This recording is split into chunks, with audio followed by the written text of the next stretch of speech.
오늘 새벽 주님의 은혜와 평안이 여러분과 함께하길 바랍니다. 임마누엘의 주님께서 오늘도 여러분과 함께해 주실 것입니다.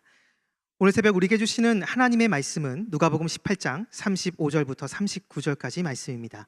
거룩하신 하나님의 말씀입니다.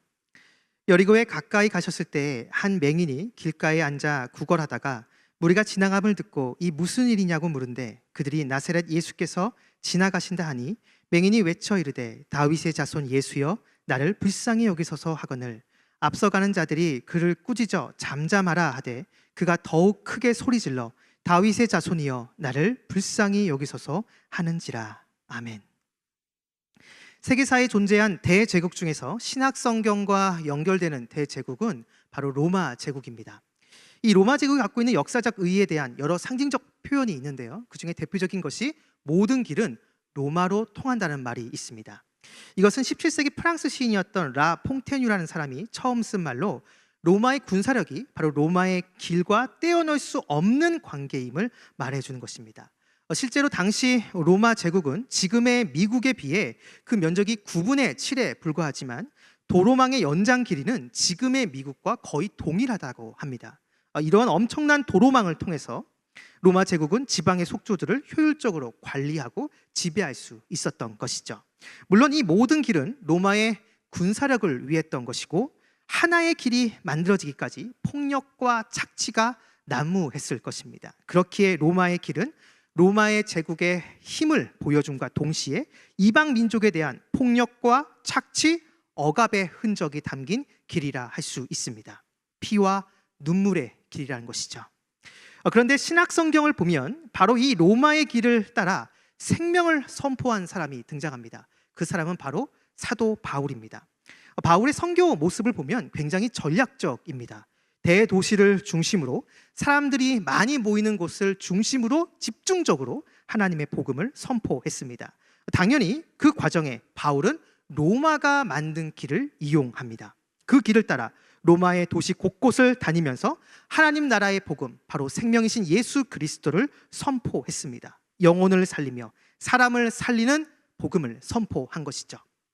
폭력과 착취, 피와 눈물의 길이 바로 이 사도 바울을 통해서 생명을 살리는 길로 탈바꿈한 것입니다.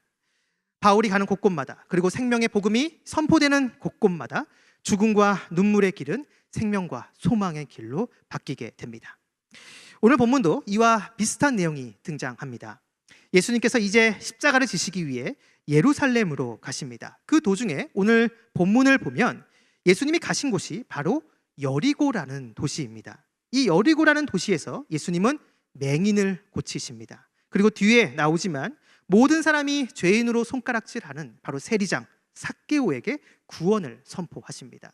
즉, 이 여리고라는 도시에서 치유와 구원의 은혜를 선포하신 것이죠. 그런데 우리는 오늘 이 본문의 이 장소를 좀 주목해 봐야 합니다. 이 장소는 여리고입니다.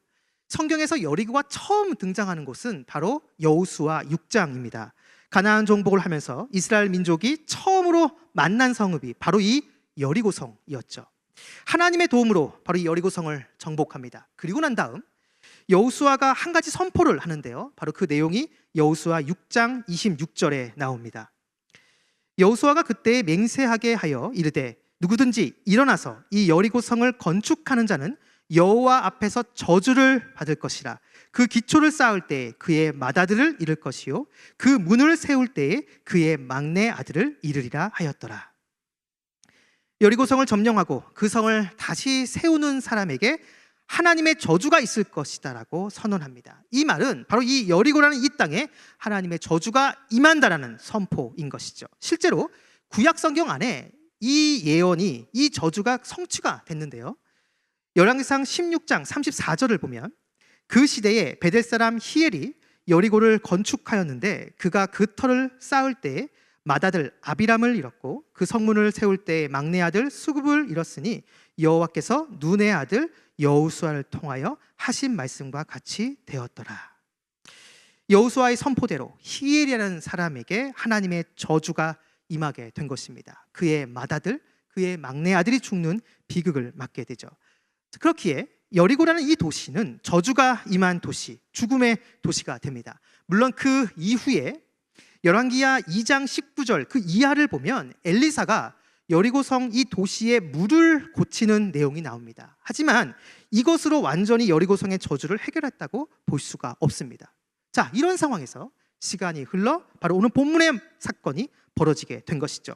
오늘 본문에서 예수님은 여리고라는 이 도시에서 맹인을 만납니다. 그리고 그 맹인을 치유해 주십니다. 앞을 보게 해 주신 것이죠. 당시 유대인들은 병에 걸리거나 장애가 있다라는 것은 죄 때문이다라고 생각을 했습니다. 바로 죄의 저주 아래에 있기 때문에 바로 이러한 문제가 생긴 것이라고 생각한 것이죠.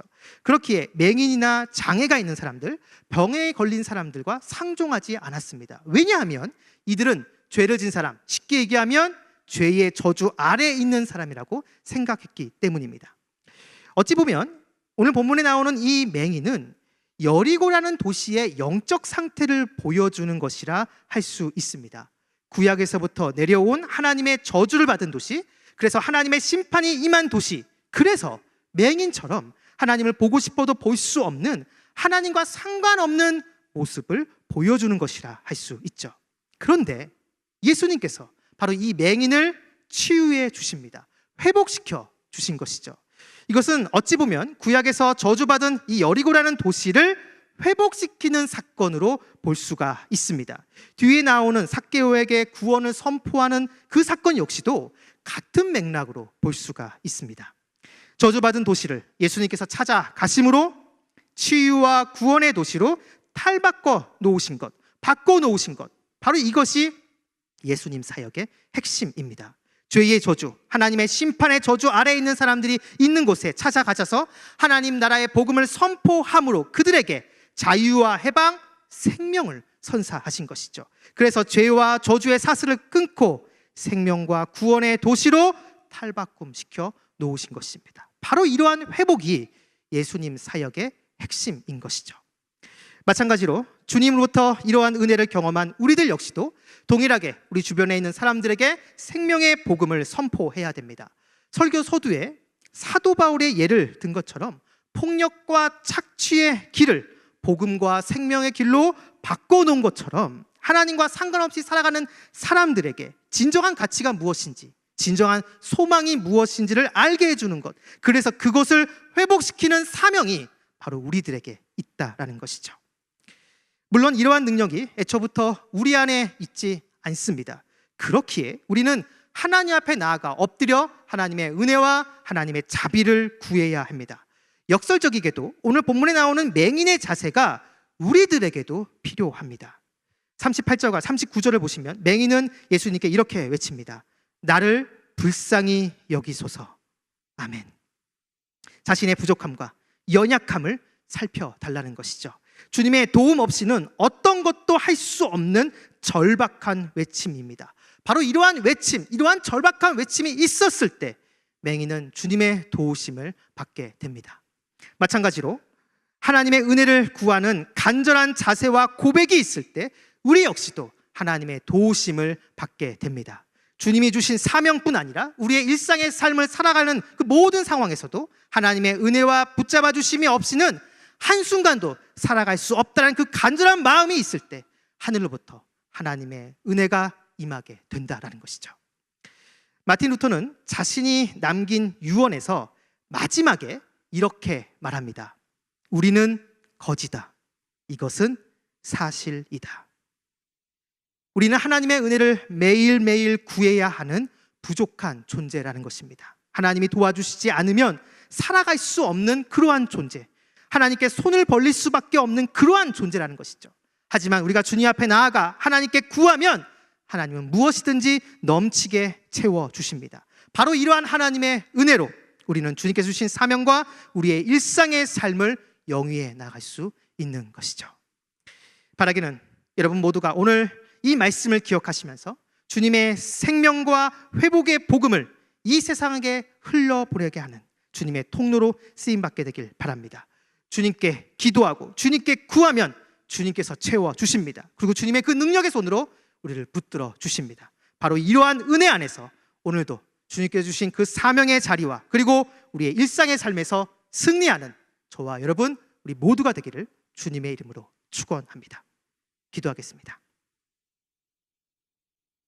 우리의 모든 것 되시는 아버지 하나님, 생명과 소망의 복음으로 이 세상을 변화시키는 주님의 발자취를 따라 우리 역시 내가 있는 곳을 주님의 나라로 변화시키는 하나님의 도구로 쓰임받게 하여 주옵소서. 매일 주님 앞에 겸손히 엎드려 주님의 은혜를 구하는 하나님의 사람이 되게 하여 주옵소서. 감사드리며 예수님의 이름으로 기도드립니다. 아멘.